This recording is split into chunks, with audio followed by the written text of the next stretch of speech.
आगे पिताश्री चलो ନାଇଁ ମୁଁ ତମ ମାନଙ୍କୁ ପୋଲିସରେ ଦେବି। पक्का माडवाटा क्या जरा पड़ो କଣ କଲୁ ଆମକୁ ପୋଲିସରେ ଦେବୁ? କେମ୍ପା ଅଲକ୍ଷଣା ହସ ଲକ୍ଷଣ ମୋ ବଞ୍ଚି ରହି କିଛି ଲାଭ ନାହିଁ। ଆଜି ମୁଁ ତତେ କଣ କରିବ ମାରିଦେବ ମତେ ମାରିଦିଅ ମତେ ଜବାବ ଦଉଛି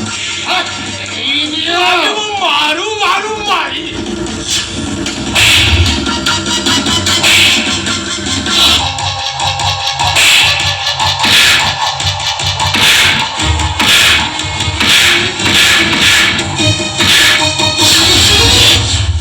मूर्ख पिताश्री को मुंह पर जवाब दो काहे कि तमे मो पुआ को मारछो कोन पे तमे मो पुआ को मारछो ए मोहन तू भीतर को जा अरे जा अपना समझे तोरा कहनी भीतर को जा ନାଇଁ ଲୋ ବୋଉ ମୋରି ଆଖି ଆଗରେ ବାପା ଆଉ ଭାଇ अबे चुप माते तुम केम्पा पुंगे टिके लगाउंगी आ कान हले केतले 3 कि 6 पकई थी ता गन्नी रे मुंडा पूरा अलगा कर देबे ଏତେ ବାପକୁ ଧର୍ମ ସରିବନି।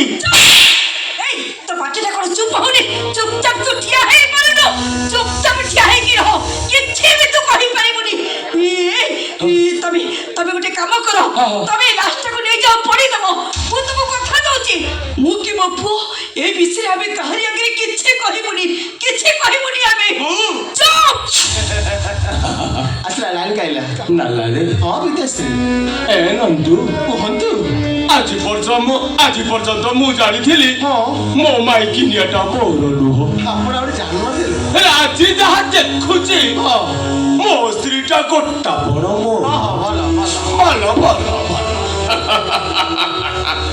ଏ ନନ୍ଦୁ ପିତାଶ୍ରୀ ଉଠା ହଁ ସବୁ ଉଠା ପିତାଶ୍ରୀ ବର୍ତ୍ତମାନ ଏଇଠି ଗୋଟେ ନନ୍ଦଲାଲର ଭାଗବତ ପୁଣି କହିଲା କଣ କହିଲା ହରି ଭକ୍ତ ଯେ ଥିବେ ଗୋବିନ୍ଦ ସେମାନେ ନରକକୁ ଯିବେ ଗୋବିନ୍ଦ ଏବେ ହୋଇବୁ ଭବୁ ପାରି ହେ ଗୋବିନ୍ଦ ହରିକୁ ତୁଣ୍ଡରେ ନ ଧର ହେ ଗୋବିନ୍ଦ ଗୋବିନ୍ଦ ଗୋବିନ୍ଦ ଗୋବିନ୍ଦ ଅନୁଦଳୁଛି ମକରନ ହରି ବୋଲ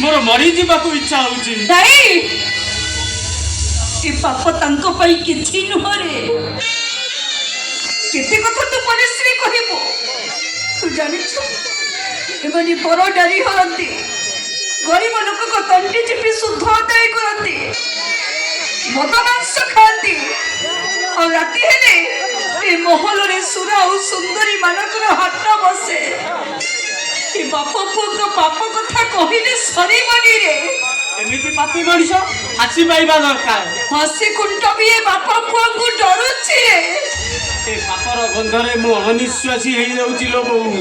नहीं सेमिति कहना रे धन ता नहले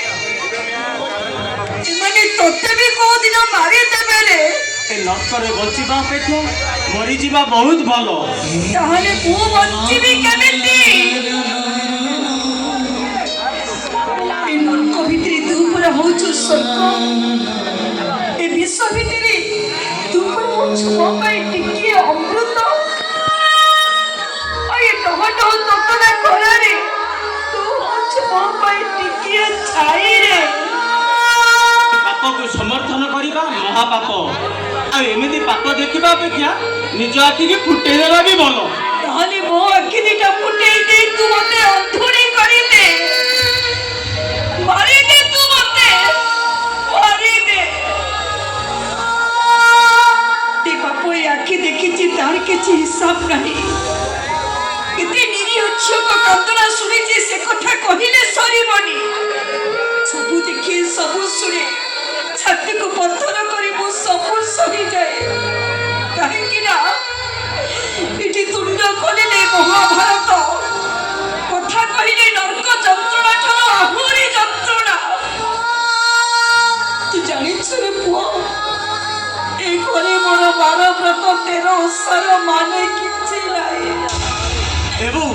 ତୁ ପରା କହିଛୁ ସକଳ ଘଟେ ନାରାୟଣ ଅନାଦି ପରମ କାରଣ। ଏମାନେ ନାରାୟଣ ନୁହନ୍ତି ଲୋ, ଏମାନେ ହଉଛନ୍ତି ରାକ୍ଷସ। ନାଇଁ ତୁ ସେମିତି କହନା ତୁ। ଆମେ ସବୁ ଦେଖିବା, ସବୁ ଶୁଣିବା, ପଥର ପରି ଆମେ ସବୁ ସହିଯିବା।